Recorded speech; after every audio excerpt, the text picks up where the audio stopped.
Наступні 2-3 місяці будуть набагато жорсткішими. Кількість жертв стане ще жахливішою, ніж за останні місяці, сказав Орбан в інтерв'ю Більд, і в цей же день по Україні полетіли ракети. Кількість жертв від російського терору і справді жахлива. 22 загиблих у Києві, 10 у Кривому Розі, 1 людина в Дніпрі і 3 у Покровську. Ну і поки Україна бореться із терористами, інші продовжують шукати способи, як же з ними миритися. Тож про який мир йдеться? Про це та не тільки ми поговоримо із нашим гостем. Михайло Шейтельман, політтехнолог, з нами на зв'язку. Пане Михайле, я вас вітаю. Слава Україні! Героям слава! Здравствуйте! 8 липня – черговий день кривавого російського терору, дитяча лікарня «Охмадит», медичний центр, також житлові будинки, енергетичні об'єкти і не тільки. Путін – терорист номер 1, мені здається, це зрозуміло було б всьому світові, але ні, з ним ще й намагаються шукати якийсь мир. Пане Михайле, ось такого миру хоче Путін? Нет, он не хочет мира, он прямо говорил, какого хочет. Кто с ним пытается искать, то должен знать, что он прямо отвечает всем этим людям. Он прямо ответил Орбану. Он же не скрывает ничего. Он сказал Орбану: мое условие не для мира, а для переговоров. Не для мира, а для переговоров. Это первое отступление Украины из городов Херсон, Запорожье, Краматорск, Славянск и так далее. Еще большой список городов, из которых мы должны подарить Путину. Второе — это отказ от вступления в НАТО. И третье — это снятие всех санкций с Российской Федерации. Вот условия Путина для перемирия. Не для перемирия, извините, для начала переговоров. Есть ли в мире страны на это готовые? Ну, среди цивилизованных стран таких стран нет. Просто их не существует. Вот и все. Ну, ми бачимо, що, мабуть, для цивілізованих країн точно немає. А Угорщину можна назвати цивілізованою? А Венгрия не признает эти условия. То есть мы понимаем, что Орбан предпринял, так сказать, какую-то попытку, но он же прямо сказал после посещения Москвы, прямо сказал, что позиции России и Украины, оказывается, ну для него это сюрприз был, очень далеки. Вот и все. Поэтому Венгрия здесь не занимает какой-то позиции. Она пыталась узнать, чего происходит, и ей сказали: до свидания. Ведь заметьте, что Путин в этот раз, кстати, странно, достаточно оригинально себя повел, 2 дня подряд буквально. Сначала он отказал Эрдогану в том, чтобы быть посредником. Прямо, опять-таки, Песков сказал, что Эрдоган посредником быть не может. А потом, когда приехал Орбан, то было прямо, еще раз, не как-то, знаете, с обиняками, там, сложных там, обтекаемых формулировках, нет. Было прямо сказано: наши условия я огласил, сказал Путин, на заседании коллегии МИД России. То есть вот эти вот самые путинские, ну не знаю даже, как это назвать, ну, в общем, его хотелки, как он, его языком скажем. Путінські хотілки були оголошені там, він повторив це Орбану. Але, ви знаєте, той же ж Орбан, він полетів і до Сі Цзіньпіня, і як ми знаємо, як і Путін, так і Сі, вони схвально відгукнулися до того, що Орбан пропонує якісь мирні ініціативи, але при тому, що Путін підтримує китайський мирний план, що і Орбан підтримує китайський мирний план. І завтра він вже полетить, мабуть, з ним і до Вашингтону. То чого можна очікувати? Чи Сполучені Штати поведуться на це? Нет, потому что Путин не одобряет китайский мирный план. Путин, опять-таки, никогда ни разу не говорил, что он одобряет китайский мирный план. У Путина после публикации китайского мирного плана, который был опубликован достаточно давно, уже больше года назад, было заявление официальной его канцелярии, где сказали, что в этом плане есть интересные моменты. Но они ни разу не одобряли этот мирный план. Ни Путин, ни его команда. Это раз. Второе. Документ, который опубликовали китайцы 24 февраля 2023 года, то есть уже почти 1,5 года назад, он даже не называется словами «мирный план». Там даже прямо написано, что это позиция Китая по вопросу конфликта в Украине. Позиция. Вот у них такая позиция. И позиция не дает возможности установить мир. Мало ли, какая у нас позиция? У нас позиция такая, что мы хотим убить Путина. Это наша позиция. Но это же не мирный план, правильно? Мы хотим Путина убить и еще уничтожить всех и каждого оккупанта, который находится на нашей территории. Хотим. И каждого, кто поддерживает там, и строит ракеты, хотим. Но это не мирный план. Вот, это позиция. Поэтому с этим нечего делать. Даже если предположим, хотя этого нет, что россияне скажут: да, вот то, что китайцы написали, хорошо, но там нет плана, там нет. Что делать-то? Там первый пункт этих позиций – это устав ООН и территориальная целостность. Это первый пункт позиций Китая по этому вопросу. Повертаючись ще до цього візиту прем'єра Угорщини до Сі Цзіньпіня, він зустрівся з Сі, говорить, що і справді хочуть вони просовувати свої мирні ініціативи. І крім того, Орбан сказав, що Путін не може програти, враховуючи кількість солдатів, зброї та технологій, які Кремль використовує у війні. І також сказав, що Путін та Росія розпочала вторгнення до України, але, каже Орбан, я не хочу вимірювати, хто за що відповідальний. Моє завдання зосередитись на тому, як досягти миру. Вони дійсно знущаються над нами, тому що здається, що всьому світові зрозуміло, на яких умовах має бути цей мир і хто на кого натрапив. Але це Орбан відіграє таку кремлівську роль навмисно, чи чому такі заяви він робить публічно в ЗМІ і в інтерв'ю? Чтобы пускали в Москву, чтобы пускали в Китай. Ну, иначе выгонят оттуда просто и пускать больше не будут. Вот он так и разговаривает, как будто бы он ничего не знает и притворяется. На самом деле, вот его задача, от кого задача, кем поставлена задача? Вот же в чем вопрос. Такая задача поставлена венгерским народом? Нет, венгерским народом поставлена другая задача. Венгерский народ в большинстве своем осуждает Россию, считает ее врагом. Это есть опросы. Врагом считают Россию, по-моему, 80% венгров, если я не ошибаюсь. Считают Российскую Федерацию врагом Венгрии и венгерского народа. Поэтому такого задания он точно не получал от венгров. От Евросоюза он такого задания не получал. Это было озвучено всеми, начиная там, от Урсулы фон дер Ляйен и Борреля, да, что он не получал никаких задач, что он не представляет Евросоюз. Мало того, осудили, что он там логотип Евросоюза использует. То есть непонятно, от кого он имеет вот эту самую задачу. От самого себя? Ну, тогда это разговоры с самим собой. У нас таких миротворцев, которые сами с собой разговаривают, их хватает. Вообще, честно, но это не будет иметь последствий. Это, ну, хорошо, съездил Орбан туда-сюда. Завтра все забудут, что ездил. Так Рамафоса, помните такого? Рамафоса, он даже не один был, там было сразу 7 африканских президентов. Ну, вот сегодня же прошло год и 2 месяца со времен визита 7 африканских президентов. Они сначала приехали в Киев, потом в Москву. И все забыли, что они вообще были, кто, как их звали, кто сейчас вспомнит, как звали. Рамафоса мы еще помним, а как звали президента Коморских островов, который приезжал к нам, а потом в Россию? Ну, как-то звали зачем-то. Наверное, его хорошо там накормили икрой, которой нет на Коморских островах. Ну, может, Орбана тоже хорошо накормили в Москве чем-нибудь. Вот. Но это не оставит следа в истории и не оставит следа в истории этой войны. И это не то, из чего может произрасти как бы мирные договоренности и разговоры. О чем, кстати, Зеленский прямо сегодня сказал, что посредником в переговорах может быть США, Евросоюз или Китай. Да, почему? Потому что нам не нужен... Тут, кстати, как ни странно, извините, будем считать это грустной шуткой, но я соглашусь с Путиным, что нам не нужны посредники, сказал Путин, потому что у них нет полномочий. Нам нужны гаранты. То есть если мы о чем-то и будем когда-либо говорить с кем-то, то только когда у нас есть гаранты. А зачем нам посредники? Что сами по телефону не можем позвонить. А гаранты – это только те, кто способен потребовать от второй стороны выполнения условий. Ну, например, кто-то договорился, что Россия выводит войска не сразу, например, не за один день, а в течение, например, 2 лет с территории Украины. Вот сейчас немедленно из этих областей, через год из этих, через 2 года из Крыма и Севастополя. Например, да, вот как пример привожу. Но тогда нам нужен гарант, кто это сделает, кто проконтролирует это. И если россияне откажутся вдруг, скажут, а мы что-то передумали, то разбомбит и уничтожит физически россиян там. На это способен Китай, на это способен Евросоюз, на это способен США. Венгрия же не может заставить россиян выполнять условия мирного договора. Вот почему Турция была хорошим гарантом зерновой сделки. Турция самая сильная черноморская держава. Она могла заставить россиян соблюдать эту самую зерновую сделку. Пане Михайле, а ви бачите, що Сполучені Штати Америки, наприклад, готові вмовити Росію розпочати там переговори на наших умовах? Нет, никто. Вообще это все, я же говорю. Я не верю, что сейчас есть какое-то почему-то, что сегодняшний день отличается от того, что было год назад. В плане установления мира, я имею в виду. Ничего не изменилось. Есть какие-то иллюзии, непонятно кем распространяемые, что якобы сейчас почему-то кто-то...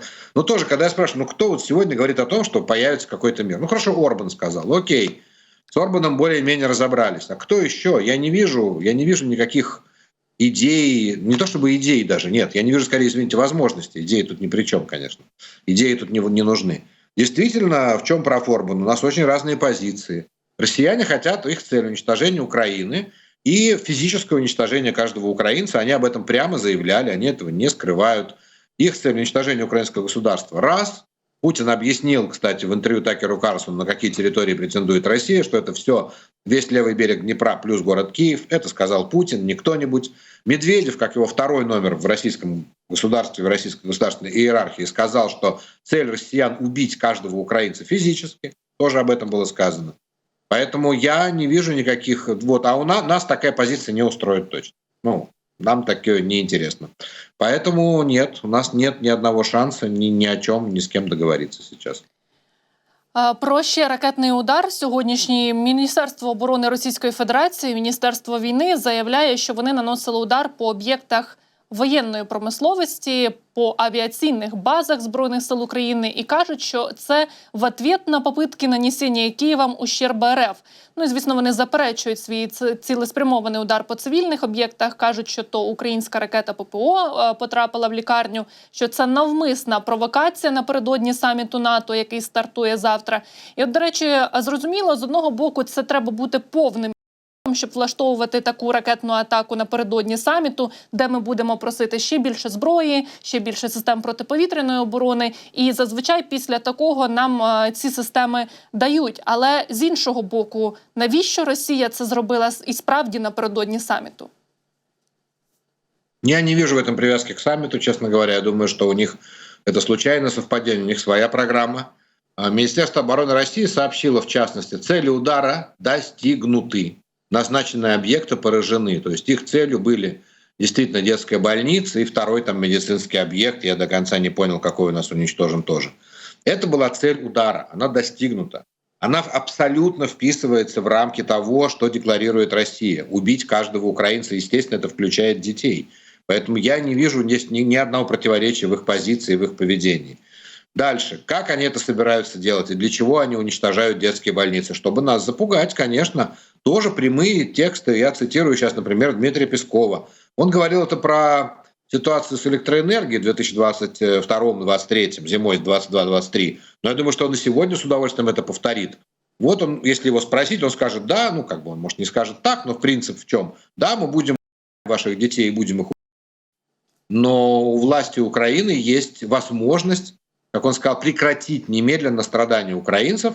Для этого нужно капитулировать, сдаться и выполнить все условия Российской Федерации. Все. Мы это знаем. Мы знаем, что это война на уничтожение. Но мы же, когда мы видели, не знаю, в 1944 году, как 4-миллионного еврея ведут в газовую камеру, то мы не спрашивали, почему Гитлер это делает накануне, там, не знаю, встречи в Ялте, да, условно говоря. Он просто собирался уничтожить всех евреев. Поэтому он делал это и во время Ялты, и после Ялты, и перед... Ялта в 45-м, да, или там Тегеранской конференции, так и россияне, они не смотрят, какого числа они украинцев. Их цель каждого украинца, поэтому они ведут себя в соответствии со своей программой. Я ж впевнена, що в нас є своя програма, і вона точно буде, знаєте, відповіддю на всі ці російські атаки. Але, знову ж таки, якщо говорити і про заяви Путіна, він там про Стамбул згадує, ось з Орбаном поговорив, ще поговорив і каже, в принципі, ми там готові, віддайте нам 4 області, не вступайте в НАТО і таке інше, капітулюйте. Але чому їм зараз це потрібно? З одного боку, вони кажуть, що в них все круто, класно, але ж не від хорошого життя Путін їздить, наприклад, в Північну Корею. Нет, конечно, у них, давайте так, он не является большим инициатором каких-то мира, да, Путин. Не пытался он инициировать в последнее время. Раньше был, сейчас нет. Он сделал вот это заявление со своей программой, программы капитуляции Украины, только потому, что мы проводили саммит мира. То есть это был его ответ на саммит мира. То, что Орбан там куда-то приехал, это связано не с путинскими какими-то решениями, Путин только разрешил эту историю, а с председательством Венгрии в Евросоюзе, которое началось 1 июля, поэтому мы встретили вот такой тайминг. Сейчас Орбан будет активничать, потому что изображать будет из себя европейского лидера, как бы он типа как ездит от всей Европы. Да, ему при этом, заметьте, все равно, что вся Европа говорит, да ты не наш представитель, ты вообще никто, просто ты просто частное лицо, премьер-министр Венгрии, и все, больше ничего. Видели мы эту Венгрию на карте, как говорится. Теперь, хорошо ли все у Путина с военной точки зрения? Нет, конечно, это другой разговор. Это сейчас многие, кстати, военные эксперты, которые интересуются состоянием российской армии, они поговаривают так, но я так осторожно скажу, потому что я, честно, в меньшей степени, может быть, что-то знаю о том, что, например, у них огромные трудности с набором личного состава. Но это говорят эксперты, да, российские какие-то такие, ну, российские либеральные, естественно, не провоенные, да. Дальше, если мы посмотрим на статистику, которая уже становится, если раньше мы называли это статистикой Генштаба Украины, то постепенно мы можем все более уверенно о ней говорить, потому что все больше организаций международных верифицируют эти цифры. Вот когда Минобороны, Генштаб Украины говорит, что всего за время войны, вот мы это называем там убитыми, но на самом деле это убитыми и ранеными, да, цифры это много раз уже. Сколько россиян уничтожено? 552 190 россиян убито и ранено, согласно данным нашего Генштаба. Но за это время уже Пентагон подтвердил цифру в 500 тысяч, Байден на дебатах с Трампом сказал цифру 500 тысяч потерь россиян. И вот сегодняшний выпуск, ну, вчерашний, может быть, журнала «Экономист» дает цифру от 480 до 720 тысяч россиян, да, убито и ранено. При этом, значит, темпы какие сейчас? 1200 в день, 1200 в день, а темп набора, как сами россияне говорят, то есть это Медведев говорит, то есть он завышает, да, цифру, ну, скорее всего, это 1000. То есть даже если верить Дмитрию Анатольевичу Медведеву, то они набирают меньше, чем мы выводим из строя. Это мы говорим конкретно про позицию под названием «люди». А дальше начинается позиция под названием «танки», например. Что делать россиянам с танками? Они давно уже не строят новых танков, они восстанавливают танки, забирая их со складов, старые, Т-62. Поэтому мы видим все эти танки-сараи, потому что Т-62 просто, если из него не сделать сарай, он бесполезен, он не защитит от дронов. Дальше там артиллерийские орудия. Ведь заметьте, да, тоже это, кстати, военные эксперты говорят, что у россиян на момент начала войны, по-моему, сейчас боюсь ошибиться, сейчас я попробую вспомнить, по-моему, 40% танков, которые у них были самые современные, вот их танки Т-80. Сейчас это менее 20% осталось таких, потому что мы их вывели из строя. Зато наоборот, более 20% их танковой армии сейчас это танки 60-х годов выпуска. Артиллерийские стволы, да, вот физические, мы выводим из строя, если вы посмотрите на статистику Генштаба, более 50 стволов в день. Россия их вообще не производит, просто в принципе. То есть россиянам, чтобы получать новые артиллерийские стволы, им надо обращаться к третьим странам. Они их получают, например, из Северной Кореи. Ну и снаряды, как мы слышали, если поверить южнокорейской разведке, то они получили от Северной Кореи 5 миллионов снарядов. А это примерно столько, сколько они и выпустили за год. То есть они стреляют только северокорейскими снарядами, у них своих нет. Поэтому ему есть зачем ехать на поклон действительно за снарядами, за стволами, за ракетами, кстати, баллистическими, которые они получают, которыми они бьют по Харькову. У них нет своєї воєнної промисловості уж такої большої, щоб спасатися. Пане Михайле, а чи можна припустити, що Путін також і не впевнений в тому, що в Білий дім може повернутися Трамп, не впевнений в його політиці, що вона буде на стороні Російської Федерації, і саме тому він зараз поспішає? Ему некуда спешить. Вот знаете, мы иногда выдаем какие-то, оцениваем, не задумавшись о том, кто он такой и что он делает. Путин не может никуда спешить. Почему, объясню. У него нет другой больше жизни, кроме войны. Вот ему сегодня там 72, по-моему, года, я точно не помню. Но у него нет плана закончить войну и жить дальше. У него есть план воевать теперь всегда. Почему? Из-за того, что началась война, ведь у него раньше был общественный договор некий с обществом, с россиянами, в том числе с элитами. Общественный договор был такой. Он обеспечивает некую стабильность, а они его признают своим вождем и обогащаются. Что граждане России обычные обогащаются постепенно, и действительно их уровень жизни рос до 2008 года. И олигархи продолжают обогащаться, попадать в сотни Форбса и так далее, так далее, так далее. Но что случилось? Сначала обеднели народные массы. С 2008 года, то есть уже 16 лет, нет экономического роста реального в России. Вообще ноль.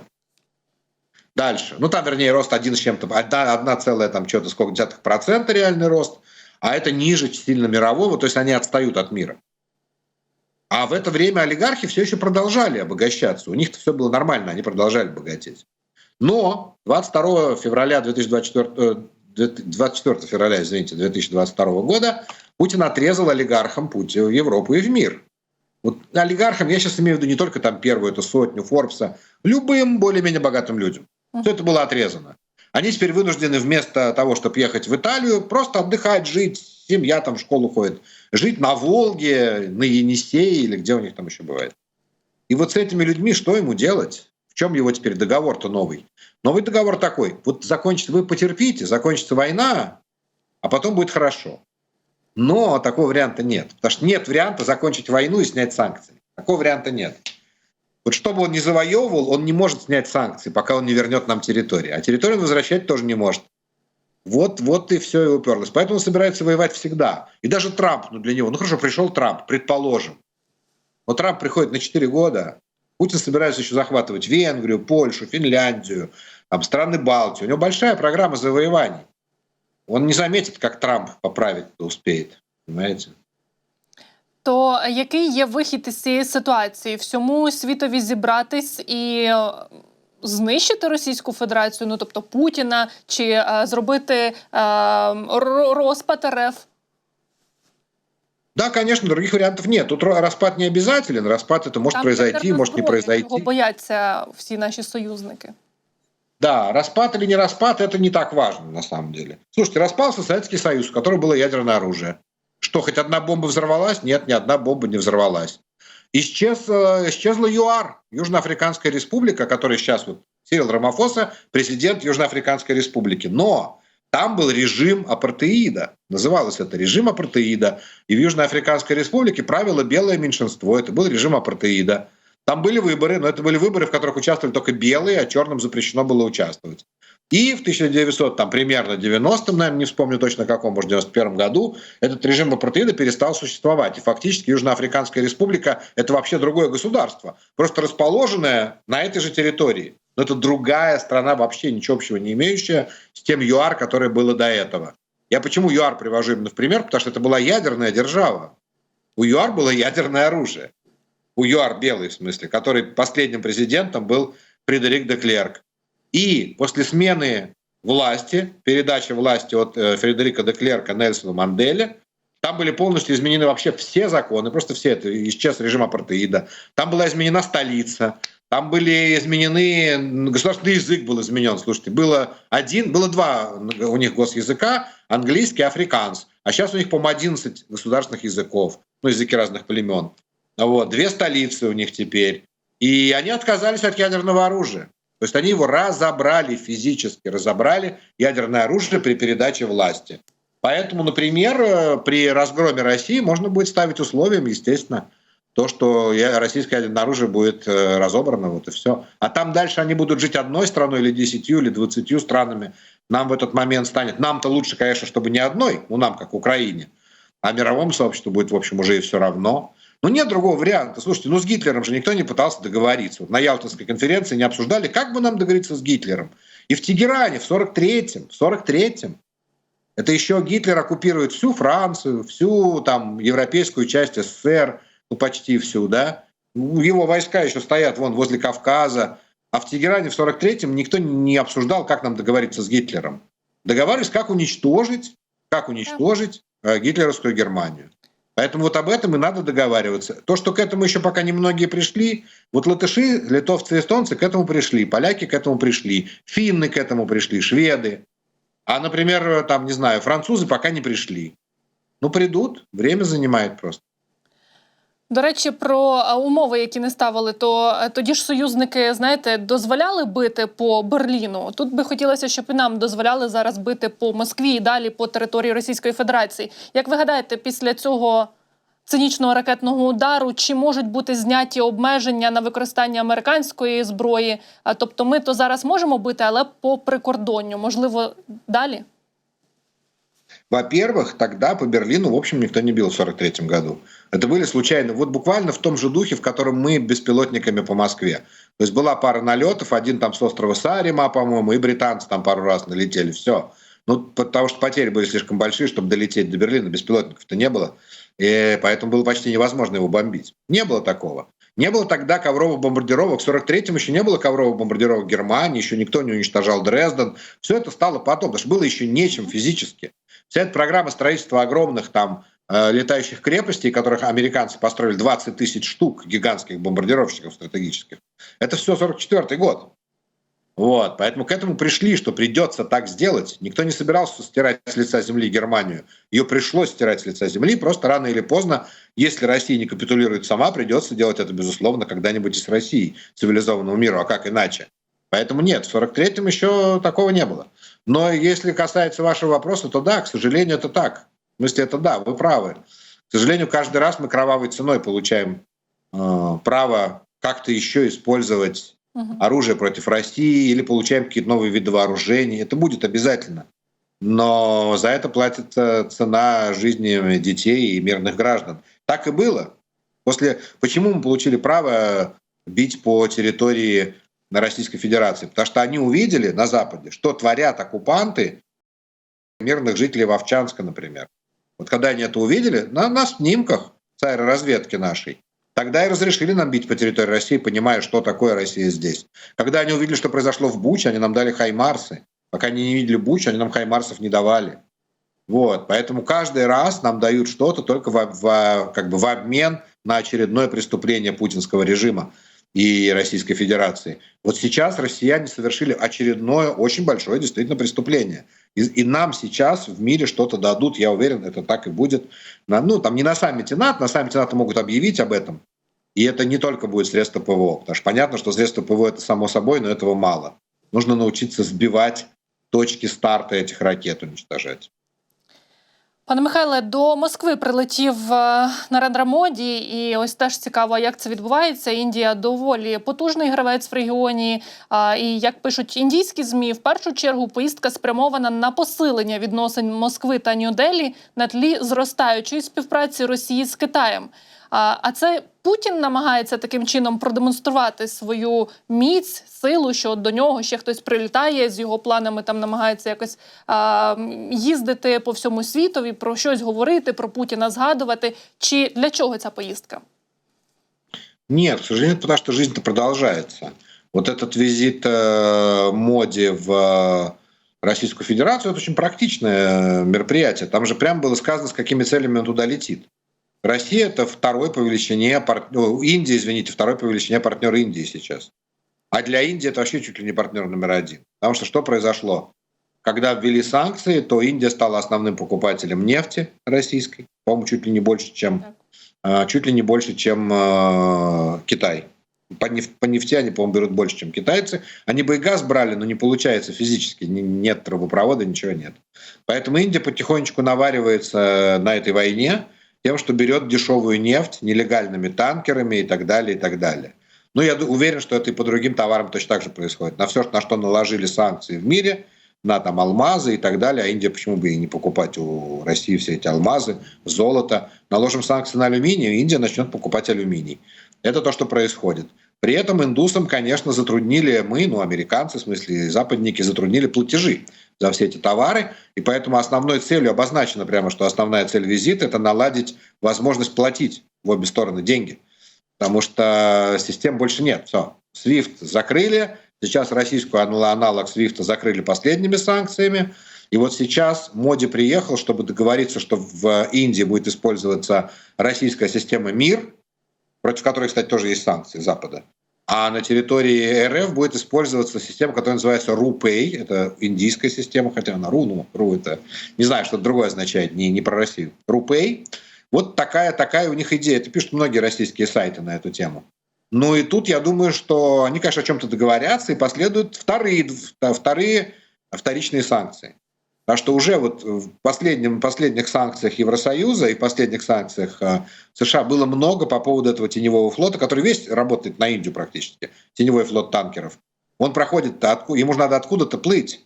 Из нашего моря, из Черного проблема. Мы можем обстрелять теневые танкеры, они же ничейные. Можно и топить. Почему? Можем топить ничейные танкеры, которые никому не принадлежат. Датчане сказали, что надо закрыть полностью это все в Балтийском море, и пытаются это сделать. Сейчас уже Россия через Северный морской путь, вот если вы представляете себе, там, где Сибирь, дикая, все вот это, по северу возят нефть в Индию. Вот. Но это вот нужно пресекать через платежи, как это сделано сейчас с Турцией, На что, собственно, обижен Путин? Что Турция ничего не поставляет сейчас в Россию, снизила резко поставки всего, потому что не может получить деньги, закрыта система платежей.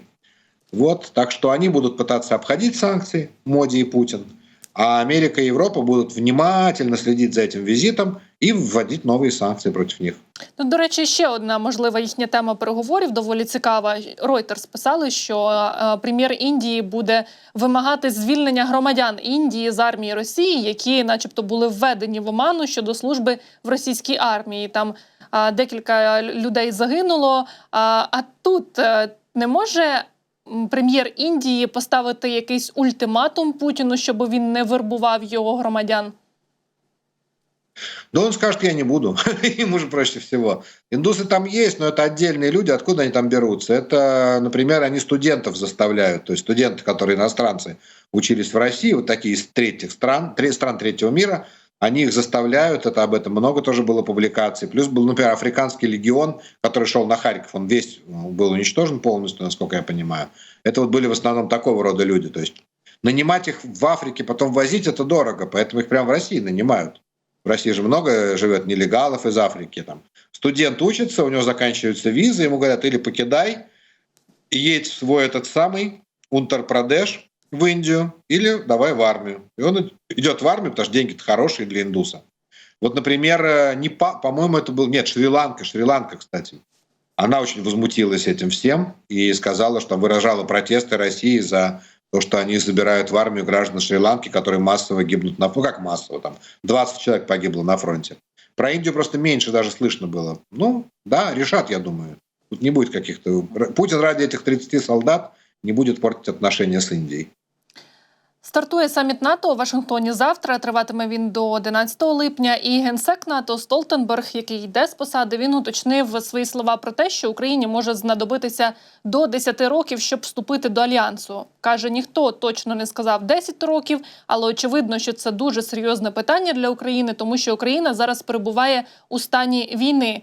Ну і він назвав, що попередньою умовою, звісно, для вступу до Альянсу це потрібна перемога України у війні з Росією.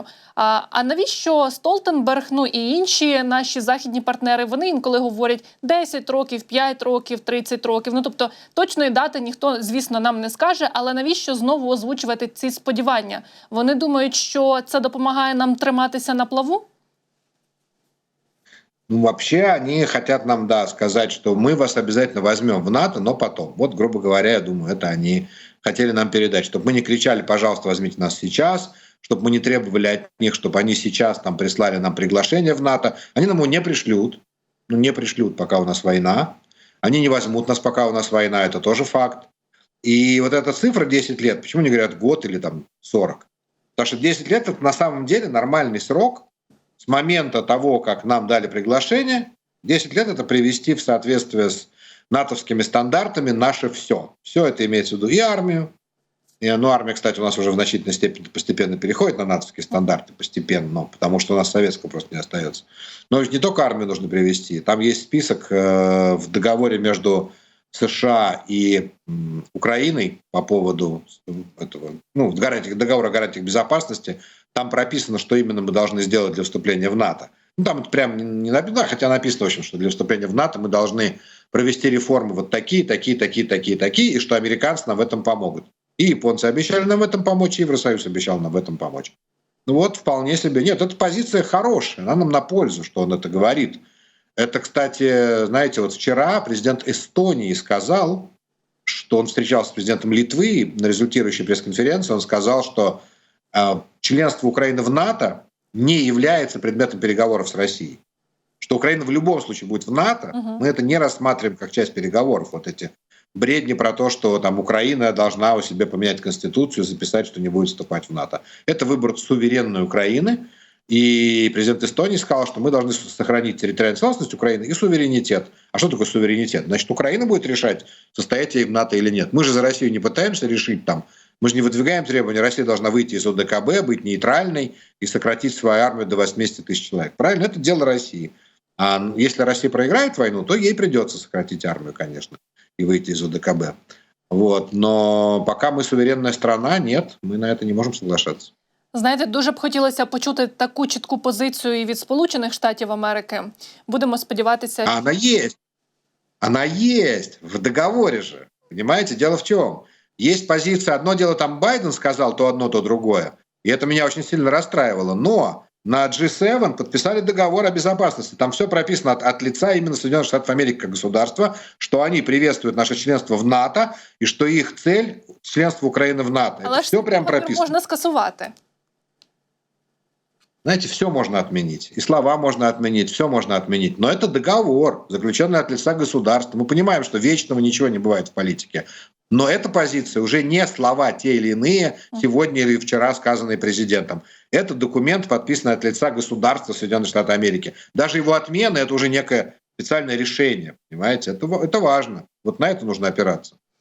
Пане Михайле, я вам дякую за цю розмову. Спасибі за те, що долучились до ефіру. Бажаю вам гарного і, головне, спокійного дня. Нагадаю, що Михайло Шейтельман, політтехнолог, був з нами на зв'язку. Ви, друзі, будь ласка, поставте свої вподобайки, напишіть лайки і також поширюйте це відео для того, аби більше людей отримали якісну аналітику і перевірену інформацію. Усім дякую за увагу і до зустрічі.